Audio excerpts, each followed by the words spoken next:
May hindi inaasahang pangyayari sa bahay ni Nanay Lorna, Peking Bombay na pasugod.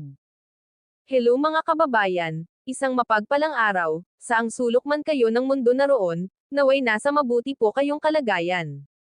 Sa nakaraang upload ni Peking Bombay, sa kanyang YouTube channel, binisita niya si Nanay Lorna, para kumustahin, at mabuksan na rin yung package na galing sa butihing sponsor na si Ma'am Cara.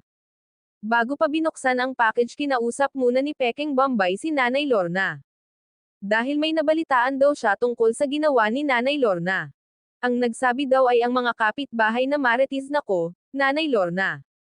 Kinabahan siya, sabi niya wala naman siyang maalala na ginawa na labag sa patakaran bilang isang beneficiary ng Pugong Be a Hero. Kaunti na lang para tutulo na ang luha niya. Buti na lang ginawa ni Peking Bombay at sinabi na prank lang, kaya napatawa na lang si Nanay Lorna. Magaling na rin mag-prank si Peking Bombay, natuto na rin kay Pugong Be a Hero. At may mga paalala din si Peking Bombay kay Nanay Lorna, na wag magmarites, wag makialam sa problema ng ibang tao. Dapat lang makapokus siya kay Nanita. Binuksan din nila ang package na padala ni Ma'am Cara, para sa kanila. Mayroon din sa PB team at kila Nanay Lorna at Nanita. Maraming salamat Ma'am Cara. Muling napasugod si Peking Bombay sa bahay ni Nanay Lorna, dahil sa nabalitaan tungkol sa bahay niya. May isang lasing na nag-aamok, nakipagsuntukan, hindi makontinto pumunta sa bahay nila Nanay Lorna, sinuntok ang pintuan ng kanyang bahay, at nabutas.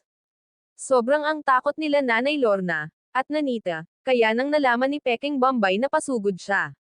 At ang sabi niya sa kanilang kultura, pag sinuntok ang kanilang bahay para na ring ang may-ari ng bahay ang sinuntok nito. Kaya nasaktan din si Peking Bombay, alam niya wala naman siyang ginagawa na masama sa kapwa. Baka bunga lang talaga ng kalasingan kaya nagawa ng tao na yon. At magkaharap na rin daw sila sa purok leader nila at nangako naman yung tao na gumawa ng hindi kanais-nais sa bahay nila Nanay Lorna.